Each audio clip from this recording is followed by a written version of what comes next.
দেখেন এখন বর্তমান বাংলাদেশে আপনার এই মৌলিক অধিকারের জন্য আমাদের মানববন্ধন করতে হচ্ছে। আসলে এটা একটা দেশ, এটা জাতির জন্য খুব লজ্জাজনক। একটা বাসস্থান একটা মানুষের মৌলিক অধিকার। আমরা বিগত আমলে আপনার নদীর কাজের জন্য আমরা অনেক আন্দোলন সংগ্রাম করেছি, মানববন্ধন করেছি, নদীর কাজটা এখন হচ্ছে।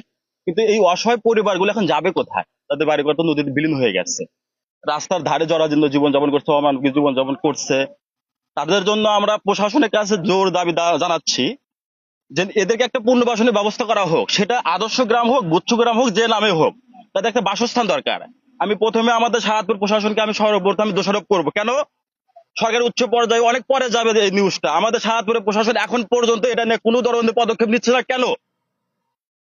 এখন ঢাকা সচিবালয় তো অনেক পরে যাবে, আগে তো সাহায্যপুর প্রশাসন আমাদের এদেরকে দেখবার দায়িত্ব ছিল, তাদেরকে জানানো দরকার ছিল। এখন পর্যন্ত সাহায্যপুর থেকে কোনো প্রশাসন আমাদের এখানে আসে নাই, তাদের খোঁজ খবর নেয় নাই। ঈদ গেল, প্রত্যেকটা পরিবার কোরবানি দিয়েছে দেশের জন্য, বড় লোকরা এদেরকে এক টুকরা মাংসের জন্য তারা প্রত্যেকটা বাড়িতে বাড়িতে গেছে। কেন এরকম হবে একটা স্বাধীন দেশে?